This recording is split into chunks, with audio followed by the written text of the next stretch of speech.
Welcome दोस्तों, स्वागत है आपके अपने YouTube channel Rajiv competitive class में। दोस्तों आज की क्लास में जो हम पढ़ने जा रहे हैं मोस्ट इंपोर्टेंट चैप्टर क्लास 12 के लिए बायोलॉजी चैप्टर है principle of inheritance and variation.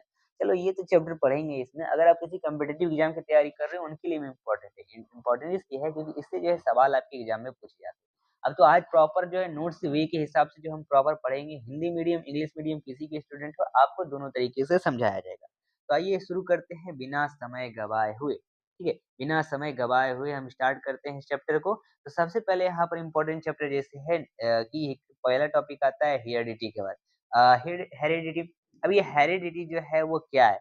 सबसे पहले हेरिडिटी को हम वंशागति कह सकते हैं, ठीक है, वंशागति, या फिर इसे हम कह सकते हैं अनुवंशिकता। तो दो मतलब इसके हम कह सकते हैं। तो हेरिडिटी क्या है?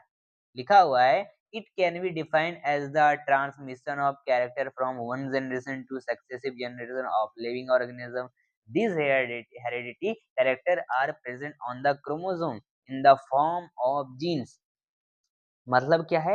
मतलब इसका क्या है? मतलब है कि इसे जो आनुवंशिकता है इसे इस प्रकार करके हम परिभाषित कर सकते हैं कि एक पीढ़ी से दूसरे पीढ़ी तक पात्रों को संरक्षण जीवित जीवों की क्रमिक पीढ़ियों वे क्या कहलाती है? वंशानुगत लक्षण कहलाती है। ठीक है? और इसमें वंशानुगत लक्षण मौजूद होते हैं। अच्छा, ये तो एक कॉम्प्लेक्स वर्ड है जो हमको समझ में नहीं आया कि आखिर ये कहता क्या है। ठीक है? एक कॉम्प्लेक्स वर्ड में हम समझ नहीं पाए। हम कह सकते हैं कि जो लक्षणों का जनको है जैसे माता-पिता है, तो माता-पिता ये जो संतति स्थानांतरित होती है उससे हम वंशागति कहते हैं। समझ गए? समझ गए कि नहीं समझ गए? इसी में हम पढ़ते हैं एक आपका वेरिएशन के बारे में। जो वेरिएशन है, वेरिएशन क्या कहलाता है? अच्छा, वेरिएशन को भी तो हम समझ लेंगे, वेरिएशन का मतलब है क्या? ठीक है? वेरिएशन के मतलब है क्या? वो आगे चलकर हमें प पॉट पॉइंट में पढ़ना है। फिर यहाँ पर हमारा एक आता है एलेल्स, ठीक है? अब ये एलेल्स क्या है? इसका मतलब क्या होता है? पॉइंट बाय पॉइंट दिया गया है। ये है आपका एक जेनेटिक। अब ये जो है एक आपका जेनेटिक है, जेनेटिक तत्व है। इसमें क्या होता है कि the various form of genes are called alleles, यानी जो जीन के विभिन्न रूपों को ही हम एलेल कहते हैं। इसमें आपका आता है एक phenotype. Phenotype point by point समझो। फिनोटाइप, फिनोटाइप क्या है? The external or observable characteristics of an organism constitute its phenotype। यानी एक इसका मतलब फिनोटाइप का मतलब है कि किसी जीव की जो बाह्य या फिर दृश्यमान विशेषता उसके गुणों को निर्माण करती है, उसे ही हम क्या कहते हैं? फेनोटाइप कहते हैं। इसमें आपका जीनोटाइप आता है। जीनोटाइप मतलब the genetic constitutions of an organism is it's genotype. मतलब किसी जीव का आनुवंशिक संविधान उसका जीनोटाइप कहलाता है। ठीक है? और वहीं पर आपका एक आता है होमोजाइगोट। होमोजाइगोट का मतलब होता है क्या? होमोजाइगोट का मतलब है संयोजक, संयुग्मज। अब ये इसका मतलब क्या है? इसका मतलब ऐसा है कि it is individual organism in which the member of a pair of alleles for character are similar. मतलब कि यह मतलब व्यक्तिगत जीव जिसमें एक जोड़ी के सदस्यों के लिए एलील एक चरित्र समान है। इसमें आपका आता है छठे नंबर पर विषम, यानी हेरोजाइगोट। अब ये हेटेरोजाइगोट, हेटेरोजाइगोट का मतलब विषम है। यह एक जो है व्यक्तिगत जीव जिसमें एक जोड़ी के सदस्य के एलील्स का एक चरित्र अलग है। वही यहाँ पर डोमिनेंट कैरेक्टर, ये इसका मतलब क्या है? प्रभावशाली चरित्र। अब इट इज मतलब प्रभावशाली the form of the character which is expressed in the F1 hybrid is called dominant character. मतलब कि जैसे ये जो है एक प्रभावशाली का एक रूप है। जैसे F1 संकर में ये व्यक्त किया जाता है और ये एक चरित्र है जिससे प्रभावशाली चरित्र कहा जाता है। इसमें एक अप्रभावित चरित्र भी होता है, यानी रिसेसिव कैरेक्टर भी होता है। The form of the character which is suppressed in the presence of the dominant character in a hybrid is called recessive character। Recessive character के बारे में भी दिया गया था। जितने भी पॉइंट्स बाय पॉइंट हैं उन सभी को हमको यहाँ पर पढ़ लेना है। जितने भी पॉइंट दिए गए थे इंपॉर्टेंट उन सभी को पढ़ लेना है।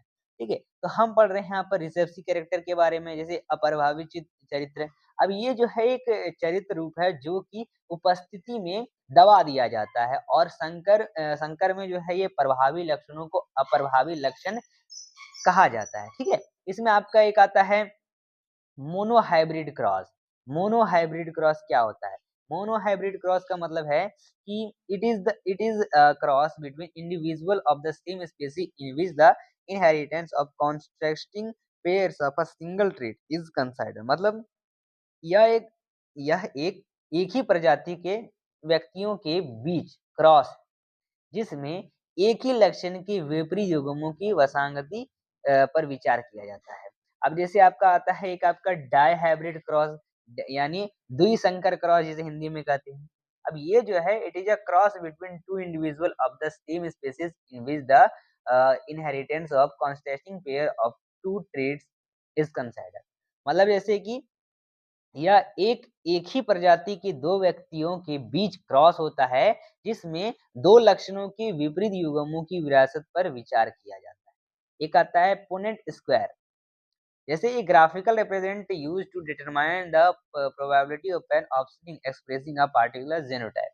मतलब इसका मतलब जैसे एक ग्राफिकल रिप्रेजेंटेशन होता है किसके यूज से डिटरमाइन, जो प्रोबेबिलिटी होता है एक विशेष जीनोटाइप, और ये व्यक्त करने वाली एक ये संतान होती है। अब इसमें आपका नेक्स्ट जो आपका पॉइंट आता है वो आता है वेरिएशन। वेरिएशन क्या है? उतार चढ़ाव।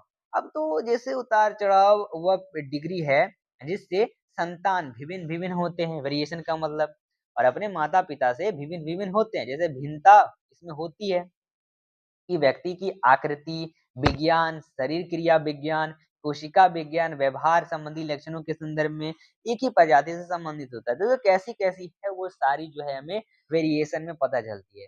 वेरिएशन का मतलब सिंपल सा ऐसा समझो ना कि जैसे जनक एवं जो संतति है उसमें पाए जाने वाले जो संतान है उससे पाए जाने वाली असमानताओं को हम विविधताएँ कहते हैं, ठीक है?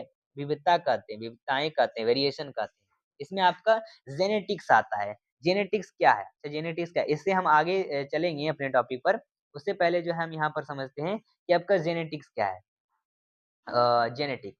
तो जेनेटिक्स का मतलब होता है जैसे कि अ, आनुवांशिक, यानी जीव विज्ञान की ये वह शाखा है जिसके अंतर्गत जो है वसांगति और विविधता का अध्ययन किया जाता है। उन्हें ही हम जेनेटिक्स कहते हैं। समझ चुके हो आप सिंपल सा बात? अब जैसे आनुवांशिक जेनेटिक्स जो है उसके जनक कौन है? ग्रेगर जॉन मेंडेल, याद रखना, ग्रेगर जॉन मेंडेल है, ठीक है? ग्रेगर जॉन मेंडेल हैं। यहाँ पर देखो मेंडेल जी के बारे में हम जो है प्रॉपर से डिटेल से जो है अच्छे से पढ़ने वाले हैं कि कौन है ग्रेगर जॉन मेंडेल। तो यहाँ पर दिया गया है ग्रेगर जॉन मेंडेल का जन्म जो है 1822 ईस्वी में भी होता है, ईस्वी में होता है। यानी आनुवांशिक शब्दों का सर्वप्रथम प्रयोग भी याद रखना है किन्होंने किया था, ये किए थे डब्ल्यू वाटसन ने। और आनुवांशिक जो शब्दावली है वो क्या है? जैसे एक आता है पॉइंट जीन, जीन जीन अब ये जीन क्या है? जैसे जीन जो है आनुवांशिक लक्षणों को एक पीढ़ी से दूसरी पीढ़ी में पहुंचाता है। अब जैसे मेंडल है, मेंडल ने जो जीन है उसे क्या कहा? कारक कहा, कारक। और जीन शब्द का सर्वप्रथम प्रयोग किन्होंने किया था? जोहान्स ने किया था, याद रखना है। इसमें जो अभी हमने टॉपिक पढ़ा था, इसमें जो हमने शुरुआत में ऊपर में पढ़ा था कि एलील्स क्या होता है? एलील्स, तो एलील्स समझ चुके हो क्या होता है? जैसे एलील्स का मतलब है कि एक ही जीन के विभिन्न-विभिन्न रूप को हम क्या कहते हैं? वो एलील या फिर युग्म विकल्पीय कहते हैं। ठीक है? उदाहरण के लिए मान लो लंबा है, बौना है, समान जीन है, इसके विभिन्न-विभिन्न रूप को हम एलील्स कहते हैं। इसमें हमने पढ़ा था क्या? इनमें हमने पढ़ा था फिनोटाइप के बारे में। अच्छा, फिनोटाइप का मतलब क्या होता है? अभी तो नहीं समझे होगे, मैं समझाता हूँ। फिनोटाइप जैसे किसी जीव के बाह्य लक्षणों को हम फिनोटाइप कहते हैं, जो जीव में बाहर से ही दिखाई देता है। जैसे आँख का उसका रंग कैसा है, ठीक है? पौधे का लंबापन, मतलब बच्चे का जो भी है लंबापन कैसा है, बौना क्या नहीं है वो, बौनापन क्या है उसके पास, ये सब चीज़ें हम जो है फिनोटाइप में जो है समझते हैं। अच्छा, जीनोटाइप क्या होता है भाई? तो जीनोटाइप का मतलब होता है कि जीव की जीनी संरचनाओं को हम जीनोटाइप कहते हैं। मतलब कि जीनोटाइप जीन के आनुवांशिक संगठनों को प्रदर्शित करता है। इसमें आपका एक पॉइंट आता है जीन लॉज़। क्या?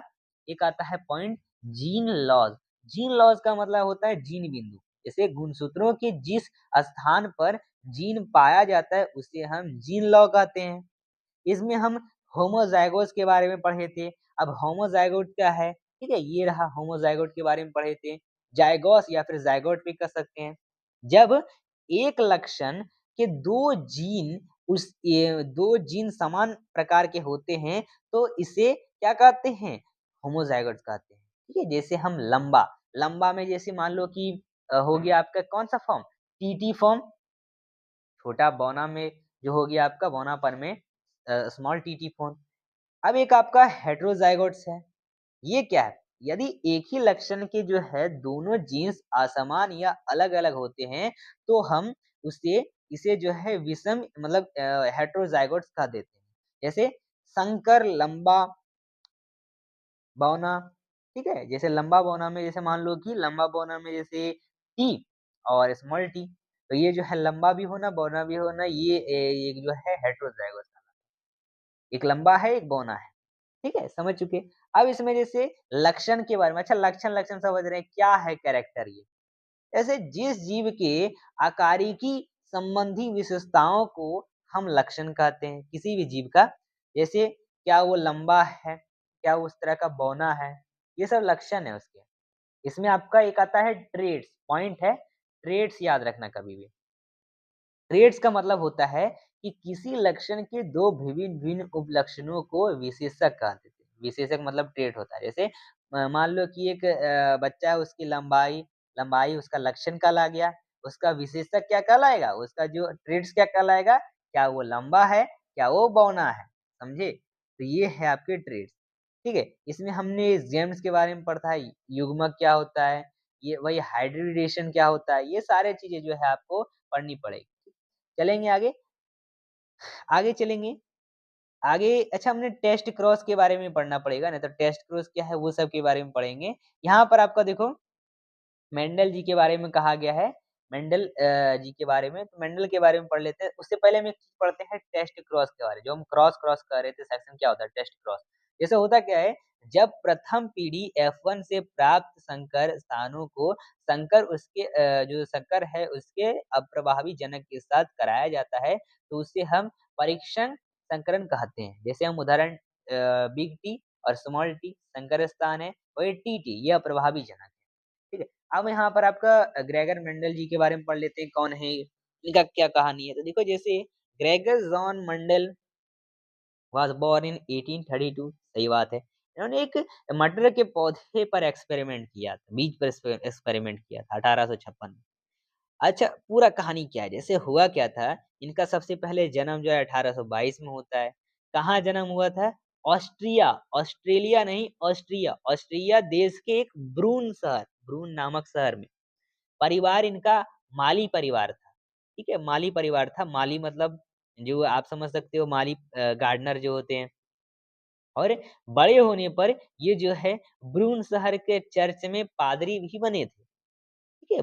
बन गए थे और इन्होंने मटर के पौधे पर लगभग 7 वर्ष यानी 1856 से लेकर 1861 ईस्वी तक जो है इन्होंने कार्य किया था, प्रयोग किया था। और मटर के पौधे का जो वैज्ञानिक नाम पीसम सैटिवम होता है।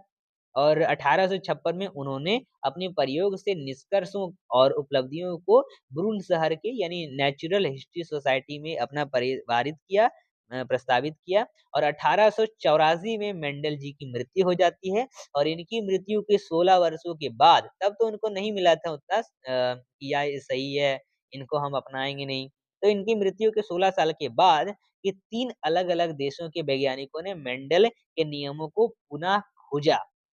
जो वैज्ञानिक के नाम थे, वो थे हुंगो डी ब्रांच, एक कार्ल कॉरेंस और एक आपकी बात कर लेते हैं एरिक बेन शेरमैक।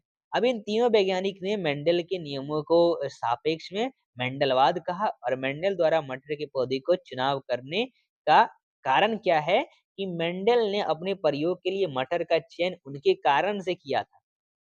कारण क्या-क्या थे? ये भी जानना ज़रूरी है कि क्यों कारण थे मटर के पौधे को लेना। जैसे मटर के एक जो है वर्षीय पौधे के मतलब 1 वर्षीय पौधे हैं, मटर तो सिंपल सा 1 वर्ष में आता है 1 बार, जिसे आसानी से हम उगा भी सकते हैं और हर साल प्रयोग के परिणाम प्राप्त किए जा सकते हैं। सही बात है। और पौधे में ज़्यादा फल व फूल होते हैं इसमें, और जिससे बीजों का आसानी से प्राप्त कर सकते हैं और इसे छोटे जगह पर उगा सकते हैं। मटर के फूल द्विलिंगीय होते हैं और इस कारण ये स्वपरागनी भी होते हैं। इसके अनेक विपरीत लक्षण पाए जाते हैं, कैरेक्टर्स। मटर के फूलों में कृत्रिम विधि से परागण आसानी से करा सकते हैं हम लोग, ठीक है? और मटर के पौधों के साथ जोड़ी विपरीत लक्षण होते हैं। कैसी लक्षण? लक्षण कैसा हो सकता है? तने की ऊँचाई लंबा होगा, प्रभावी, अप्रभावी में बौना होगा।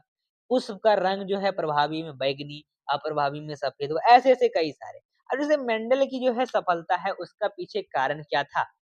कारण था कि जो मेंडल ने मटर के पौधे की कई पीढ़ियों तक अध्ययन किया। 7 वर्ष कम थोड़ी ना है। इन्होंने एक बार में एक ही लक्षण के प्रयोग पर ध्यान दिया कि मटर के पौधे पर तो हमको करना ही है। मेंडल ने अपने प्रयोगों से जो है प्राप्त परिणामों का एक लेखा-जोखा भी रखा, और मेंडल के नियम या फिर इन्हें हम आनुवांशिकता के नियम भी कहते हैं। अब जैसे मेंडल के आनुवांशिकता के 3 नियम थे। इन तीनों नियम को हमको है प्रॉपर डिटेल से पढ़ना है। देखो, हाँ, ये आपको यहाँ पर दिखा रहा है, ये जो है लक्षण है, यानी मटर के पौधे के 7 जोड़ी विपरीत लक्षण जो है ये रहे। 7 जोड़ी विपरीत लक्षण याद रखना।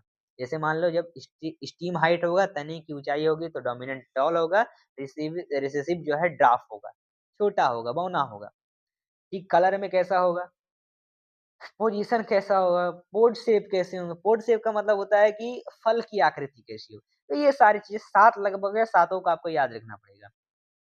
ठीक है? रीज़न, क्या रीज़न था कि इन्होंने प्लांट पी को ही सेलेक्ट किया था? रीज़न क्या था मेंडल जी के सक्सेस का? ये मैंने अभी बताया, ठीक है? Inheritance of one gene, monohybrid cross कैसे होता है, वो भी बताया था आपको, ठीक है? ये सारी चीज़ें आपको यहाँ पर दी गई। मोनोहाइब्रिड क्रॉस के बारे में बताया गया है आपको। टेस्ट क्रॉस का नाम तो मैंने लिया था, क्या होता है टेस्ट क्रॉस ये भी इसी में हम पढ़ रहे थे कि जो मेंडल जी है उनके नियम थे। अब जैसे 3 नियम उन्होंने बनाए थे। पहला एक प्रभाविता का नियम, लॉ ऑफ डोमिनेंस का देंगे इसको हम।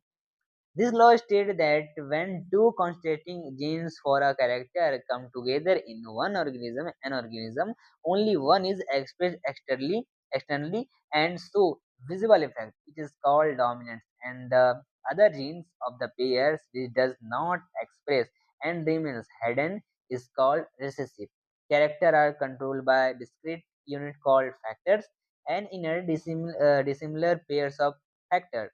One member of pair dominant the other. For example, alleles of tallness T is dominant over alleles of dwarf T. अरे कैसे समझेंगे अभी? लॉ ऑफ डोमिनेंस, प्रभाविता का नियम। ऐसे जब एक जोड़ी अलग-अलग उपलक्षणों वाले जीवों के बीच संकरण कराया जाता है, तो प्रथम पीढ़ी में केवल प्रभावी लक्षण दिखाई देते हैं। इसे ही प्रभाविता का नियम हम कह देते हैं। जैसे मान लो जनक, नहीं मानेंगे क्या? है, जनक है। जनक जैसे एक आपका शुद्ध लंबा, जैसे हम टीटी कह देते हैं, और एक है आपका क्रॉस करेंगे इसको, टेस्ट क्रॉस कर रहे हैं हम स्मॉल टीटी से, ठीक है? शुद्ध बोना से। तो इससे एक हमारा टी निकल के आएगा बिग टी, एक इससे हमारा स्मॉल टी निकल के आएगा। दोनों मिल के बनता है क्रॉस होने के बाद टी टी, इस तरह से। तो ये जो है एक 100% संकर लंबे पैदा होंगे, इसे हम F1 जनरेशन कह देंगे। समझे? तो ये है आपका proper law of dominance. Law of segregation, पृथक्करण का नियम कैसे है भाई? तो जैसे जब एक जोड़ी अलग-अलग उपलक्षणों वाले जीवों के बीच संकरण कराते हैं, तो प्रथम पीढ़ी F1 में केवल प्रभावी लक्षण दिखाई देते हैं, लेकिन दूसरी पीढ़ी में प्रभावी और अप्रभावी दोनों लक्षण एक निश्चित अनुपात में अलग-अलग हो जाते हैं, और इसे ही हम पृथक्करण का नियम कह देते हैं। जैसे जनक मान लो कि एक आपका टीटी है, ठीक है? और जो है एक आपका स्मॉल टीटी है। अब जैसे इन दोनों को हम क्रॉस कराएँगे तो सब सिंपल सा निकल के आएगा ना, टीटी। इस तरह से 100% F1 जनरेशन निकल के आएगा। एक जनक मान लो कि हम लें बिग टी, मतलब टॉलर एंड डॉर्फ, फिर क्रॉस कराएँ टॉलर और डॉर्फ को, तो क्या बन के आता है? एक तो टॉलर निकल के आएगा और एक निकल के आएगा टॉलर और डॉर्फ। ठीक है? तो ये जो है आपका जो है एक किस तरह से हो रहा है, खाना मतलब पुनेट चौखाना हो रहा है। और इसमें जो है एक फिनोटाइप रेशियो आता है 1:3, जीनोटाइप रेशियो आता है 1:2:1। समझे? इनकम्प्लीट डोमिनेंस है, ठीक है? इनकम्प्लीट डोमिनेंस के बारे में अब यहाँ पर पढ़ना है। जैसे इसमें आपका स्वतंत्र अवयवों का निर्माण होता है। ये भी आप पढ़ सकते हैं। जैसे जब एक जोड़ी अलग-अलग लक्षणों वाले जीवों के संकरण कराया जाता है तो दोनों लक्षणों के वैकल्पिक स्वरूप पृथक्करण स्वतंत्र रूप से होते हैं। अर्थात एक लक्षण की वसांगति दूसरे लक्षणों की वसांगति को प्रभावित नहीं करती। ठीक है? तो ये जो है हमारा यहाँ पर पूरा चैप्टर में कहता है।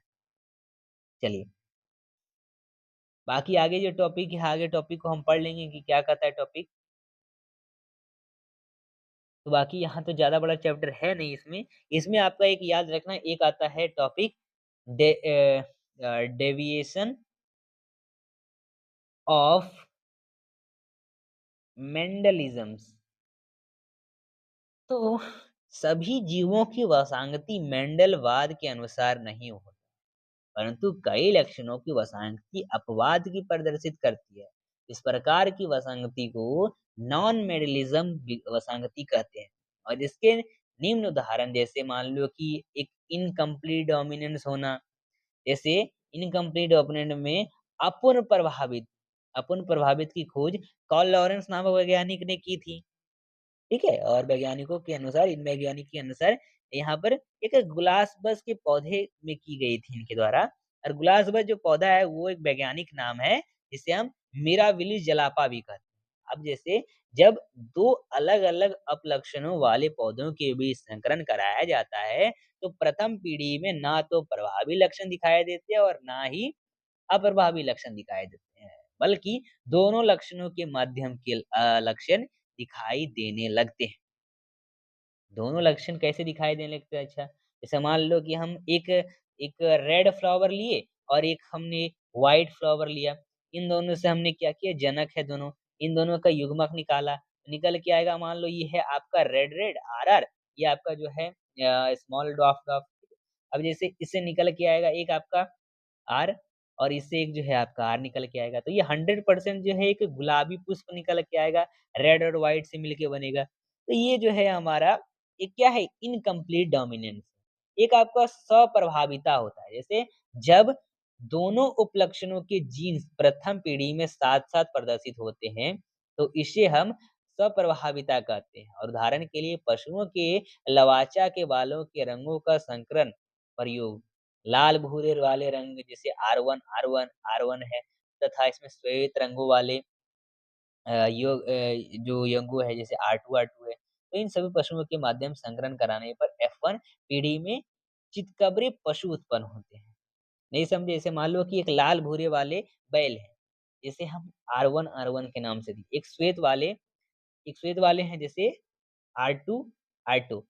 इन दोनों के बीच जो है हम क्रॉस कराएँ, F1 पीढ़ी में क्या पैदा होगा बच्चा? तो मतलब चितकबरा आएगा।